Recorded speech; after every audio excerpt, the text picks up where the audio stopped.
You guys, we gotta talk Thriller 40. Now, I am not sure if I'm gonna regret this at all. You guys know, if you are a longtime subscriber, that I usually do edited videos. I'd never really sit and just talk unfiltered to you guys. I am pretty big on like planning my things out and going by like a little script that I have. But today I am coming to you after having just watched the Thriller 40 documentary that was just on Showtime, Paramount Plus, whatever.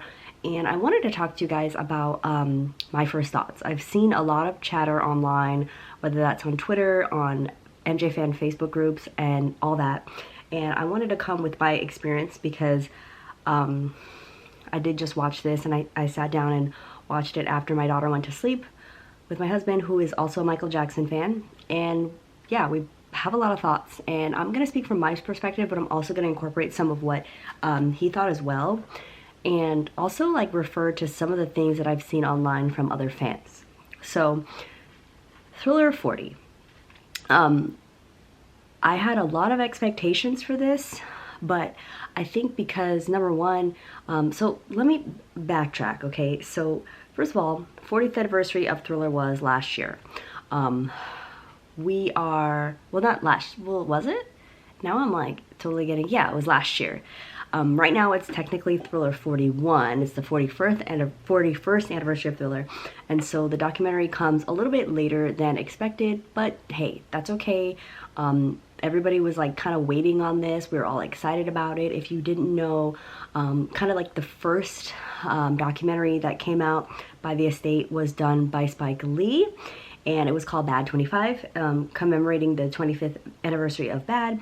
And then after that there was Motown, what was it called? From Motown to Off the Wall, Journey to Off the Wall, or something like that.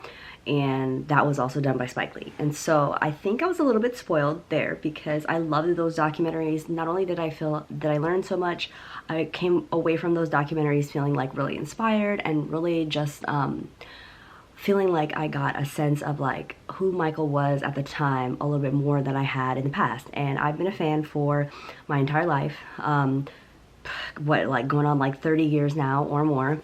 And there's just been a lot about Michael Jackson I have learned, researched, watched, and watching the Thriller 40 documentary tonight, I was hoping to come back from that, having that same feeling and passion.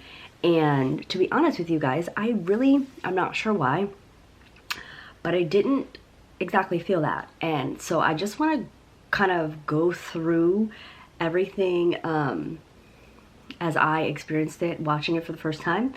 I enjoyed it overall, but it wasn't like that same feeling that I was like hoping to get from a piece on Michael Jackson. And that's just, it may be something that will be revealed to me as I talk more with you guys about it. So let's get into it. I made some notes on my notes app.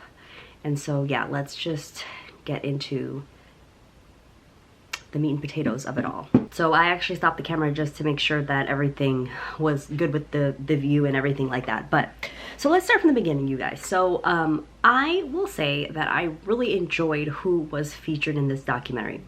I enjoyed hearing from like Matt Forger and Greg Phillinganes. They had Rich and Tone in the building.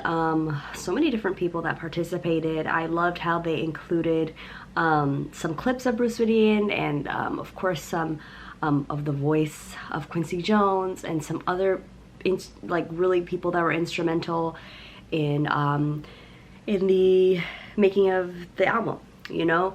There was a section where they went through like the synthesizer arrangements for Baby Be Mine, which is like the theme song of my channel. Usually I'll play like a little theme song and that's it. And I loved that because like we never talk about stuff like that. And so in the beginning of the documentary, I was like, okay, like cool. We talked about Baby Be Mine within like the first 5 minutes. Like we're gonna get into some really heavy stuff. And I just didn't feel like it took me there. So first of all, let me go back to, why do I have this clip in my hand? I don't know why. I want to go back to the beginning. So how it opened was kind of talking about Want to Be Starting Something, and that's the first song of the album, so naturally you would think that they would go like in kind of sequential order and talk about each songs. That's not how it went. It kind of like jumped around, which I get. I made a note here that they didn't get into Thriller at all, like the song Thriller, the music video, nothing, until 55 minutes in. And so I thought that was interesting. Of course, that's cool because it helps to keep people's interest, and they're waiting and waiting for Thriller to come. But at the same time, it's like, okay, what did we talk about for the first hour? So, yeah, there were some really cool facts that were shared. Like, I enjoyed, and that's funny because I'm not the biggest fan of the song Beat It, but I did love, like, the introduction of, like, Eddie Van Halen, and like how they incorporated a couple of the guitarists. I think there was one other guitarist that they talked to that was on the record, and then also Eddie Van Halen, and they showed the clips of him and him playing the solo, and they were talking about how they pieced it together. And it's funny because I wish they had shown a little bit more about that. I was actually like really digging that whole part about the Beat It video and seeing the behind the scenes clips for that, and like listening to the part where they were talking about how Michael wanted like that rock and roll, like he wanted like he told Eddie Van Halen like, hey, like whatever like young white kids are listening to, like, yeah, like rock out, like do you. I think Michael told him that, or maybe Quincy told him that, but regardless, it was really cool to hear about that because I didn't really know that story, and so I loved seeing that behind the scenes footage of Eddie Van Halen because I'd never seen it before. And I wish they would have, like, because they did a good job of incorporating demos and stuff for people that have never heard it, but I wish that they would have tried to incorporate like a little bit more of what they were saying was happening. Do you know what I mean? Like, so if they're talking about, hey, Eddie Van Halen played this cool solo and they spliced this together, like I would have loved to have heard like the first or second take, or maybe maybe they didn't have access to that, but yeah, that like wasn't a thing. So that was kind of like, I wish they would have gone deeper. And you know, that's going to be a recurring theme for me and my comments on this documentary, is that I don't feel as though they went as deeply as they could have, and it didn't really, like, I didn't understand the order in which things were being told. And like I said, I think overall, like, the documentary was awesome. You know, like, people are gonna log on to Showtime and, you know, whatever, they're gonna watch it and they're gonna be like, oh yeah, this is cool, like they learned some facts about Michael. But from me as a fan perspective, I'm not really sure how this type of documentary will work in the grand scheme of things in telling Michael's story to the next generation. Like, what is the story? Or was it not meant for that? Is it more meant of like, let's just do like a highlight reel of the Thriller album? Because that's what it felt like, more than telling the story. But I will say that I did learn some really cool stories. I really enjoyed the story about E.T. Storybook, because you guys know I really love hearing about Michael Jackson as a businessman, and like all of his like, how do I accomplishments in terms of like being a businessman and being a pioneer as an artist and owning his masters and stuff. And I thought that was really interesting, the story about Walter Yetnikoff and how he sued basically Michael and you know, and Quincy and Steven Spielberg, and he was supposedly John Branca said, oh, Walter Yetnikoff was like worried about Michael being mad at him, and he was like, hey, if you want to get on his good graces again, give him back his masters. And he did mention that that was like something that was unheard of at that time, to get your masters back during the middle of a contract. And you guys know like that, or if you don't know, that's like even a hard thing for some artists to get now, you know. That's why Taylor Swift, I think, re-recorded all of her albums that she didn't have the rights to. I think it was Scooter Braun wouldn't give it back or something like that, or she just missed out on purchasing that. I don't know the full story behind it, but artists fight for that kind of thing. And here she is, the biggest, pretty much the biggest pop star that we have out right now, and she's having to re-record her own stuff so she can own it. And so yeah, Michael was able to get his masters, and I believe that's like was the start of it. But I had no idea about that story, and so I thought that was really interesting, and just like some really great background information. What else do I have here?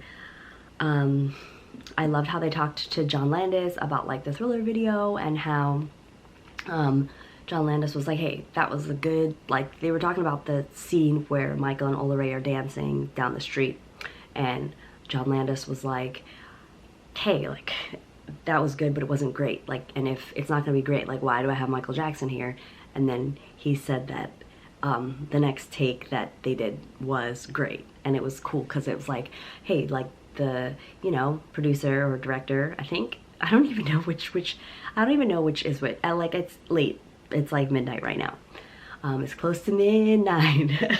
No, it's late, so I'm not recalling, but whatever. John Landis called him out, and Michael like was like, okay, and he came and, like, you know, bring the heat, and that's cool. It's just cool to hear about like Michael like working, you know what I mean, like his work ethic and all that. So and then, you know, it was, I will say that I did enjoy the fact that Nelson George did well, yeah, he included this in the documentary, but I liked hearing from Stephen Ivory, and he talked about like the MTV thing, and, you know, back in those days, like, you were basically a black artist until you weren't, until you made that crossover into the pop charts and stuff, and Michael really wanted to do that, and so it was very intentional, you know. And I think a lot of times Michael doesn't get credit for certain decisions and certain things, and so yeah, I personally love hearing about stories like that, because it really further solidifies him as not only like a great artist, but also someone that was very determined and really believed in himself, you know what I mean? So there was that.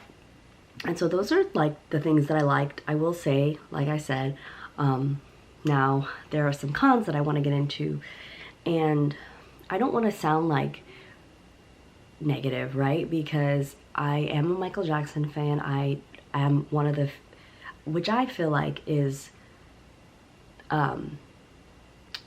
I feel like it is a little bit taboo for some reason, but like, I'm not someone that like really speaks out about a lot of stuff. Like, I'm pretty neutral on most things, and usually anything Michael Jackson that's new excites me. And like, I wish that there had been a little bit more of a story to tell. I wish that they had touched on like different elements of the album. Like, there was not even one sentence uttered about Lady in My Life. I don't even think that anyone spoke the song's title out loud. But yet they use voice audio of Michael talking about how he wants the record to have 8, 9 hits, every song to be a hit. And yeah, like, Lady in My Life might not have been like a chart-topping hit, but that's a song that they still play on like the Quiet Storm and soft, you know, soft adult rock, or soft, you know, like light adult pop stations like today. And that song came out almost 40, well, duh, they're 41 years ago. So I'm like, why wasn't that talked about? Like, why didn't you talk about PYT and the inclusion of Janet and LaToya? Like, did you not have the access to the footage? Did you not care to include it? Like, those are just things that, you know, you might say like, okay, MJ Fangirl, like, who cares? Because you already know that, but it's not about me. I think it's like for example, like, if my daughter goes and watches this 10 years from now or 15 years from now as a teenager, what is she going to take away from this? Like, what is the story here? And yes, it broke barriers, and he did all these things, and he got these awards, but it's like, what's the story behind the music? And like, I know that Michael Jackson wanted his music to be a big part of his legacy. I think I've heard him say, as well as his humanitarianism and all that, but what is the story behind this documentary? Like, I just didn't get it. And it might be like a thing where, like, because I don't watch a ton of music documentaries, right? But I do feel as though when I have watched ones in the past, like, I've come away from it being like, oh, okay, like, I get it now, you know? Like, the Bee Gees had a documentary, and I felt like, okay, I get it, you know? There was a Tina Turner documentary that I watched that was really good. I think she actually played a part in, like, producing that. This has got to be, like, 2 or 3 years ago now. and I learned from that. But I can't, like, I'm trying to put myself into the shoes of like a non-fan, and I'm like, what would they have taken away from it, you know?